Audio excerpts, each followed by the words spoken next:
आदाब नाजरीन, मैं फरहा जबीन बसीरत ऑनलाइन में आप सबका इस्तकबाल करती हूँ। आज की दो अहम खबरें लेकर हाजिर हुई हूँ। पहली ये कि हिंदू शिद्दत पसंद रहनुमा यति नरसिम्हानंद सरस्वती ने एक बार फिर इश्तियाल अंगेज़ तकरीर की है, जिसकी वीडियो मंजर आम पर आ गई है। हरिद्वार के बाद अब यति नरसिम्हानंद ने दिल्ली में नफरत अंगेज़ तकरीर की है। इसकी कुछ वीडियोज़ वायरल हुई हैं। दिल्ली के बुरारी में हिंदू महापंचायत में उनकी जहरीली तकरीरें मंजर आम पर आ चुकी हैं। महापंचायत में यति नरसिम्हानंद ने कहा 2029 में इस मुल्क का वज़ीर आज़म एक मुसलमान होगा, उसके बाद हिंदुओं को ज़बा कर दिया जाएगा और हिंदुओं को बचाने वाला कोई नहीं होगा। अपनी तकरीर के दौरान यति नरसिम्हानंद ने कश्मीर फाइल का भी जिक्र किया और कहा कि जिस तरह कश्मीरी अपनी ज़मीन जायदाद बहनें और बेटियां लेकर भागे हैं, आने वाले वक्त में ऐसा ही नज़ारा मुल्क के दीगर मकामात पर भी देखने को मिलेगा। वो मुसलसल धर्म संसद में मौजूद लोगों को मुश्ताल करते नजर आए और कहा 2029 नहीं तो 2034 या फिर 2039 तक हिंदुस्तान का वज़ीर आज़म मुसलमान हो जाएगा।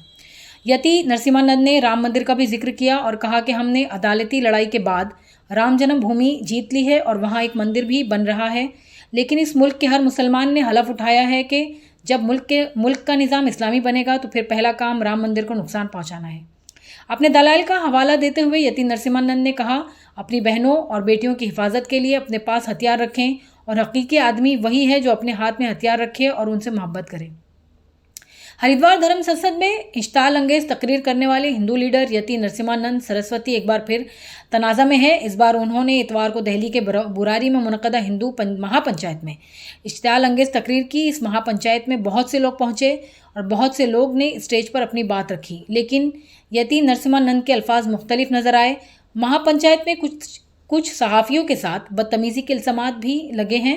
हिंदू महापंचायत की कवरेज करने गए 4 मुस्लिम सहाफ़ियों और एक खातून सहाफ़ी ने इल्ज़ाम लगाया कि हुजूम ने उनके शनाख्ती कार्ड देखकर उनके साथ बदतमीज़ी की, उनके मोबाइल और कैमरे छीन लिए गए। एक खातून सहाफ़ी का कहना था कि हुजूम में मौजूद लोगों ने उन्हें पकड़ लिया था।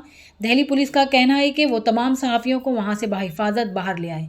इस मामले में एक खातून समेत 2 सहाफ़ियों ने मुखर्जी नगर पुलिस स्टेशन में शिकायत दर्ज कराई है।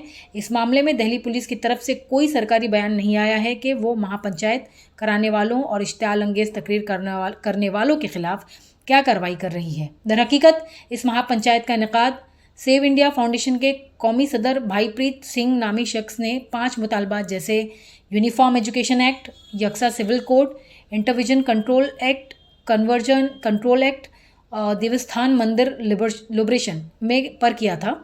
सबसे बड़ी बात यह है कि इस महापंचायत के दिल्ली पुलिस से कोई इजाज़त नहीं ली गई थी। ज़राए के मुताबिक दिल्ली पुलिस ने इस तकरीब के लिए कोई इजाज़त नहीं दी थी। सवाल यह है कि फिर बुरारी के ग्राउंड में ये प्रोग्राम कैसे मुनक्किद हुआ। अब बढ़ते हैं नाज़रीन दूसरी खबर की तरफ। राज ठाकरे का ऐसा कहना है कि अगर मसाजिद के लाउड स्पीकर बंद नहीं किए गए तो इससे ज़्यादा तेज़ आवाज़ में हम मस्जिदों के सामने हनुमान चालीसा गाएंगे। महाराष्ट्र नवनिर्माण सेना के सरबराह राज ठाकरे ने मस्जिद में लाउड स्पीकर बंद करने का मुतालबा किया है। खबर रसा एजेंसी पीटीआई की खबर के मुताबिक ठाकरे ने ये बात शनिचर को शिवाजी पार्क में एक रैली के दौरान कही। उन्होंने कहा कि मस्जिद में लाउड स्पीकर इतनी ऊंची आवाज़ में क्यों बजाए जाते हैं।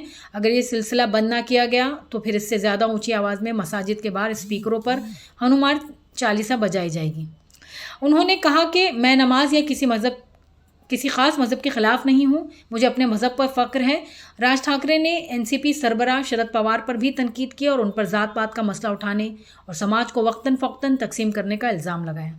नाज़रीन कराम, इस तरह की ताज़ा तरीन खबरों को जानने के लिए हमारे चैनल बसीरत ऑनलाइन से जुड़े रहिए। हमारे चैनल को सब्सक्राइब कीजिए, लाइक कीजिए, शेयर कीजिए, कमेंट्स कीजिए। हमारे फेसबुक पेज को लाइक कीजिए, हमारे ट्विटर हैंडल को फॉलो कीजिए। शुक्रिया, खुदा हाफ़िज़।